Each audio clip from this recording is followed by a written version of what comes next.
Yo, what's up guys, welcome back to another video. This is a reaction to the true reason why America's enemies still fear the B-1 bomber. And that is pretty much it. We're just going to jump into this. I feel a bit ill, so I'm just not going to talk too much in this intro, as I have a lot of reactions to do, so I'm trying to get through that before. I mean, maybe I get worse or I get better, but I'm feeling a bit sick, and I've not been sick for a long time, for years. And I hate being sick, so I'm just praying it's just, I don't know, the food that I ate earlier or something, but I'm not too bad. I just can't be asked to talk, and I'm talking a lot right now, so we're going to jump into this and see why this is. And yeah, the true reason why all of America's enemies should still fear the B-1 bomber. I love this view though. I love just the way it looks from this angle with the fuel. What's it called again? Jet fuel, right? Just, it looks so crazy to me. Jet fuel.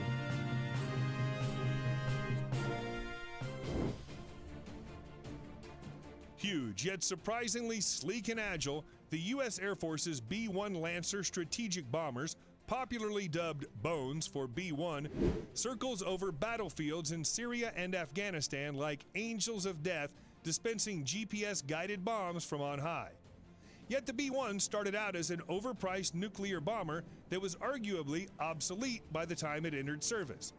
Thus, a bomber designed to dodge Soviet surface-to-air missiles and interceptors found its niche battling ISIS insurgents. During the 1940s and 50s, the U.S. military sought to push its bombers to even higher altitudes and faster speeds to protect them from flak guns and fighter planes, pushing new performance envelopes with the pressurized B-29 and later the B-47 and B-52 Stratofortress. Look at that image. What the? How many is there even there? I can't be asked to count, but it's got to be a good 30 plus. Strategic jet bombers. But by the early 1960s, the shoot-down of high-flying U-2 spy planes over China and Russia by surface-to-air missiles made it clear that altitude no longer offered dependable protection. The Air Force tried developing the huge XB-70 Valkyrie bomber. This is one of the craziest things I've seen, right? This didn't end up working, but it just looks wild. To sustain speeds over 3 times the speed of sound, but the Soviets countered with the Mach 3 capable MiG-25 Foxbat interceptor. The Pentagon gave up on the Valkyrie in 1962 and began investing more in ground and submarine-launched ballistic missiles to provide nuclear deterrence. This didn't sit well with the Air Force, which proposed a new low-altitude penetration doctrine in which supersonic bombers skimmed close to the ground at high speed using newfangled terrain following systems, making them very difficult to track with radar due to intervening terrain faced by ground-based radars and the ground clutter experienced by airborne radars scanning low-flying aircraft. The Air Force at first adopted the supersonic F-111 Aardvark to perform this mission, but wanted a larger, longer-range workhorse. The Nixon administration authorized development of a Northrop Rockwell B-1 design, which saw its first flight in 1974. The costly new bomber featured swing wings which could sweep forward to a 15-degree angle to maximize lift during takeoff or landing, allowing the 44.5-meter-long plane to operate from shorter forward air bases. To minimize drag for supersonic flight, the wings could tuck inwards to a 67.5-degree angle.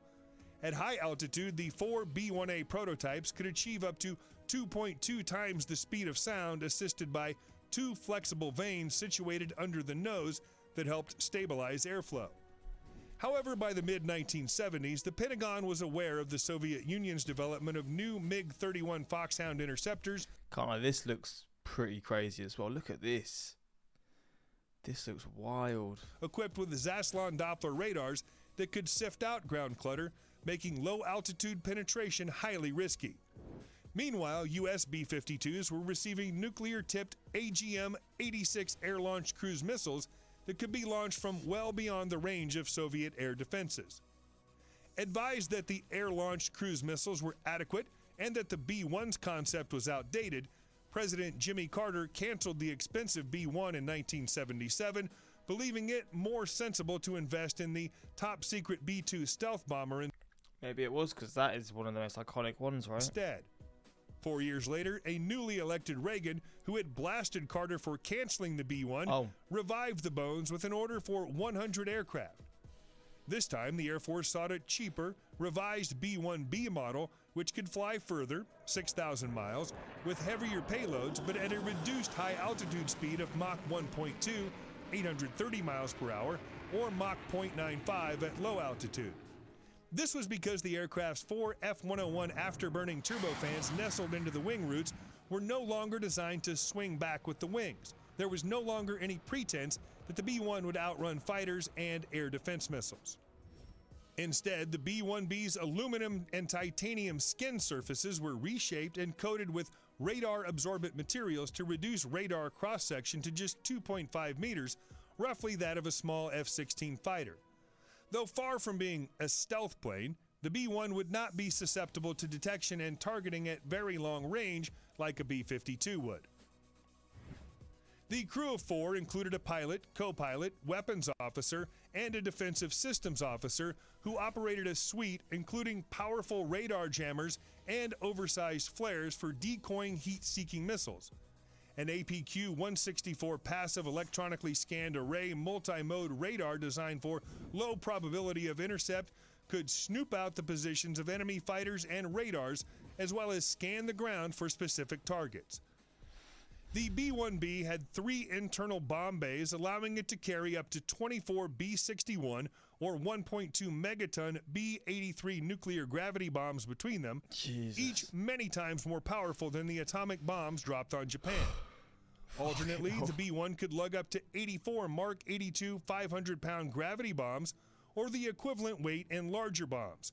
A theoretical maximum bomb load of 125,000 pounds was never implemented operationally. The first one of 100 B-1Bs built were rushed into service in 1987 at the eye-watering price of $250 million each.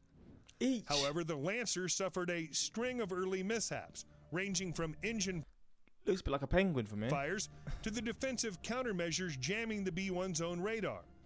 These kept the bomber out of action during the 1991 Gulf War. When the Soviet Union collapsed the same year, the nuclear bombers seemed to go with it.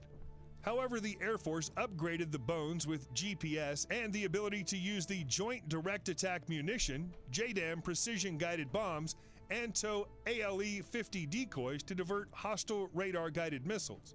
What the hell? Today, the B-1 can also mount up to 24 Joint Standoff Weapons, JSOWs, glide bombs or Joint Air-to-Surface Missiles, JASSM, with ranges measured in the dozens and hundreds of miles respectively.